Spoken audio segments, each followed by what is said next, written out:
Bonjour à tous et bienvenue dans ce nouveau numéro du JTech. Le JTech, vous le savez, c'est chaque week-end toute l'actualité high-tech sur 01net TV. Merci d'être là. Avec au menu, cette semaine, la nouvelle liseuse Amazon que nous avons testée. Elle s'appelle la Kindle Oasis. Une superbe liseuse, sans doute la meilleure du moment, mais elle est vraiment très chère. Et pour tous les voyageurs, bien sûr, vous aurez une liseuse dans votre valise, mais votre valise sera sans doute demain connectée.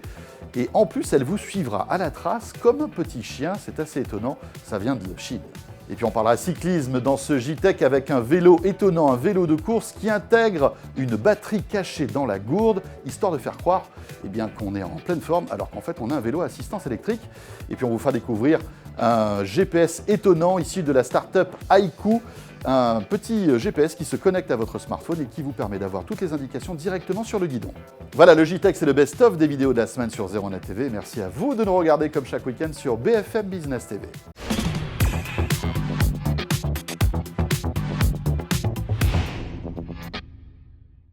Et pour débuter ce JTech, bientôt les vacances. Et qu'est-ce qu'on fait pendant les vacances? Eh bien, on bouquine. Aujourd'hui, on bouquine évidemment sur une petite liseuse électronique. Amazon vient de sortir la nouvelle Kindle Oasis. C'est vraiment le top du top, mais malgré tout, elle a quelques inconvénients. Voici le test. Premier point fort de cette Kindle d'Amazon, l'ergonomie. Regardez sa forme, elle est beaucoup plus carrée que les précédents modèles.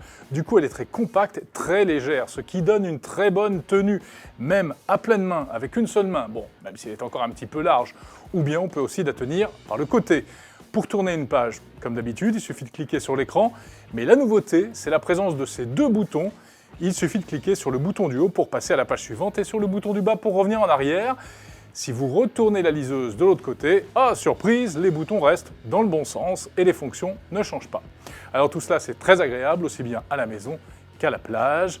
Tiens, au fait, Amazon, pourquoi ne pas avoir mis carrément un bouton à l'arrière? Ce qui aurait été encore plus pratique quand on tient la liseuse d'une seule main. Deuxième point fort de la Kindle Oasis, l'écran, tout simplement. C'est toujours de l'encre électronique, comme sur toutes les liseuses, quelle que soit la marque, mais il a été optimisé.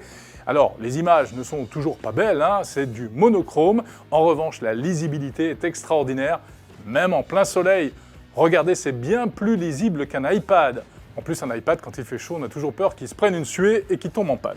Troisième point fort, l'autonomie. Et ça, c'est la grande nouveauté également, car l'autonomie de base de cette Kindle Oasis est de 2 semaines, c'est ce qu'annonce Amazon, mais grâce à la cover, la couverture, qui contient une batterie, on atteint carrément plusieurs mois d'autonomie. C'est pas forcément indispensable, mais c'est forcément très appréciable sur le long terme. Autre caractéristique rapidement de cette Kindle, l'interface qui est toujours la même, donc un écran d'accueil qui vous donne accès au livre que vous êtes en train de lire, qui vous fait des suggestions, qui vous permet d'accéder à la boutique. Connexion immédiate si vous choisissez le modèle 3G ou que vous soyez dans le monde. Même si vous n'avez pas de Wi-Fi sous la main, vous pouvez télécharger des livres et ça, c'est très appréciable. Lorsque vous êtes en train de lire un livre, il suffit de cliquer pour obtenir une définition, soit une définition du dictionnaire intégré, soit s'il n'y a pas de définition pour ce mot, on est envoyé directement sur Wikipédia. On peut surligner un passage qui nous plaît et le logiciel indique si d'autres lecteurs, et combien d'autres lecteurs ont peut-être déjà surligné le même passage.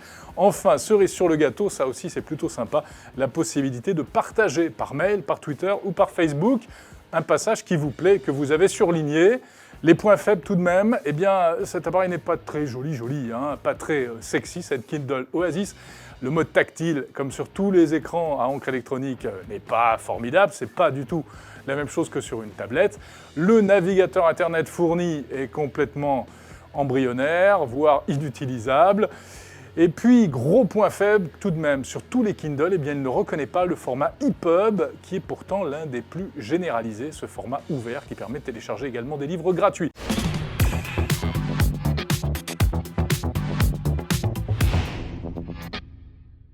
Ce JTech qui a toujours un air de vacances, on va maintenant évoquer une valise étonnante que nous avons découverte en Chine à l'occasion du CES de Shanghai qui s'est déroulé il y a quelques jours de cela. Une valise complètement folle qui vous suit à la trace comme un petit chien. Qu'est-ce que c'est que cette petite valise qui roule toute seule? Regardez bien, en fait, elle suit son propriétaire.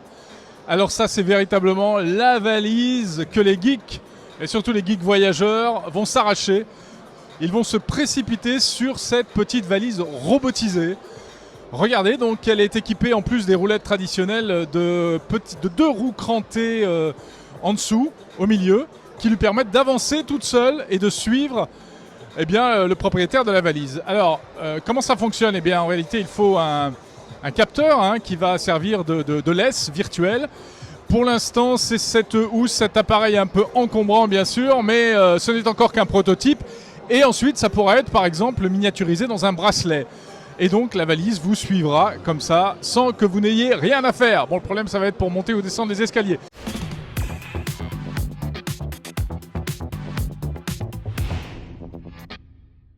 Merci de nous suivre, c'est le JTech. On va parler maintenant de cyclisme avec un vélo de course étonnant. Regardez-le, comme ça, de prime abord, on dirait un vélo tout à fait traditionnel. Sauf qu'il a une petite particularité, sa gourde est en fait une batterie, histoire de faire croire justement qu'on est un cycliste vraiment avec un très très bon niveau, alors qu'en fait on a un vélo avec assistance électrique.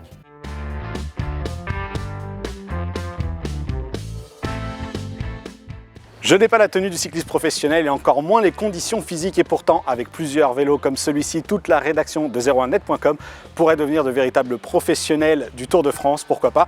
Et on va maintenant vous expliquer pourquoi.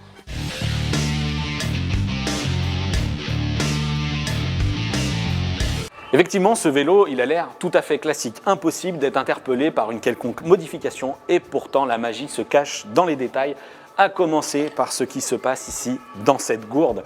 Eh bien, on va retrouver un interrupteur, un câble de recharge. Pourquoi faire? Eh bien, tout simplement pour refaire le plein d'une batterie 6 ampères-heure intégrée ici dans cette gourde justement, qui alimente, elle, un moteur ici présent dans le cadre. Alors effectivement, l'assemblage est complètement discret puisque tout est à l'intérieur, on ne voit rien et pourtant il entraîne bien ce pédalier ici Shimano Ultegra et on le voit sur la route, tout simplement, ça pédale tout seul.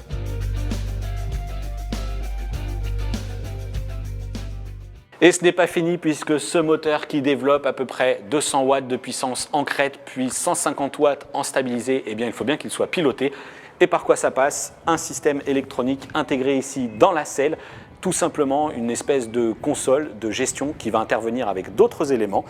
Ici sous la selle, j'ai un premier capteur qui lui communique avec un interrupteur cette fois-ci intégré dans le guidon du vélo et alimenté par une pile de l'autre côté, un assemblage finalement assez complexe qui permet d'activer le moteur dans le pédalier.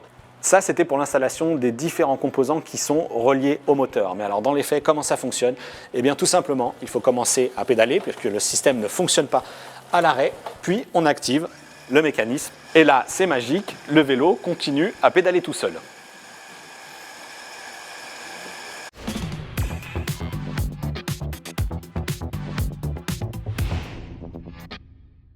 Faire du vélo, c'est bien, mais connaître son chemin, c'est mieux. Et accrocher son smartphone sur le guidon de son vélo, c'est pas toujours très simple.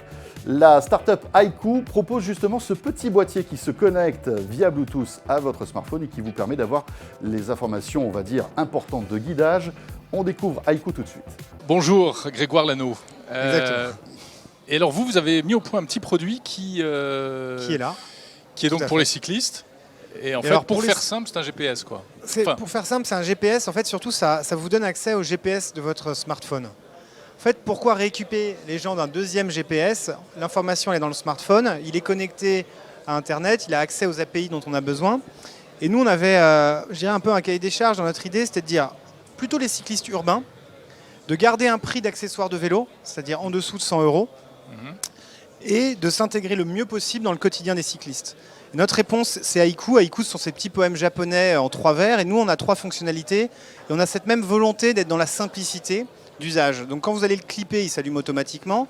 Si vous avez lancé une navigation dans notre application, vous allez la retrouver. Alors là, je peux allumer celui-là. C'est avec une démonstration. Je ne sais pas vers où il faut le montrer.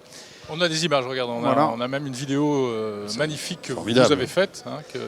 Exactement. Donc en fait, c'est de récupérer ces informations. C'est aussi de pouvoir afficher les messages. Mais on a un vrai problème de sécurité. Nous, on est tous cyclistes dans l'équipe. On veut soigner cette sécurité. Et là-dessus, notre réponse, c'est que c'est la personne qui garde le contrôle sur ce qu'elle fait. Et ça change un peu des choses où c'est de la push notification. Nous, on fait de la pull, finalement. C'est moi qui vais chercher l'information, juste en passant la main. Et on a un petit capteur infrarouge, comme ça, qui permet de tirer l'information à soi.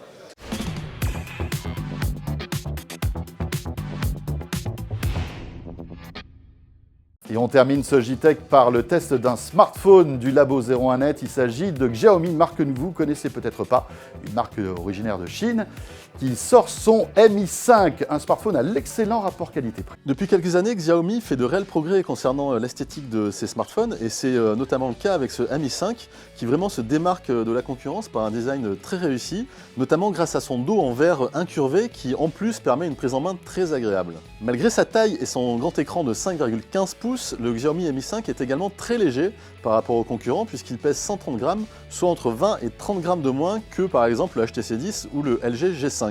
D'ailleurs, c'est assez étonnant puisque quand on le prend en main, on a l'impression que la batterie est manquante dans le téléphone.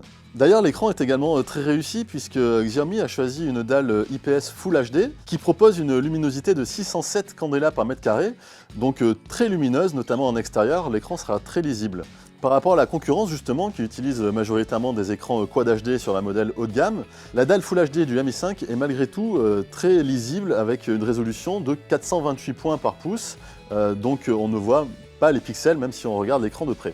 Du côté du processeur, Xiaomi a fait un choix étonnant en prenant un Snapdragon 820 de Qualcomm, mais cadencé seulement à 1,8 GHz, quand les modèles concurrents, comme justement le HTC 10 ou le LG G5, ont une cadence de 2,2 GHz. Donc sur le papier, ce choix pénalise un petit peu le Mi 5 en termes de puissance, mais en pratique, l'impression est vraiment tout autre, puisque grâce à sa dalle justement un peu moins résolue, le Mi 5 propose des performances graphiques vraiment à la hauteur de la concurrence et des meilleurs modèles, puisque par exemple sur Epic Citadel, on atteint un niveau de 59 images par seconde, soit le score du Galaxy S7 de Samsung. Autre gain permis par cette combinaison d'une définition moins élevée et d'un processeur moins véloce, l'autonomie. En effet, le Mi 5 a une autonomie polyvalente de 8h40, quand les principaux concurrents avec le même processeur Snapdragon 820 ne tiennent que 7h ou 7h20.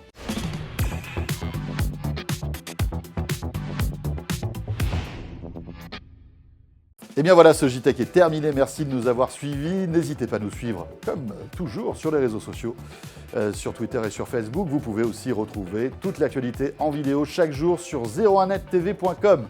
Portez-vous bien, bon week-end et à la semaine prochaine.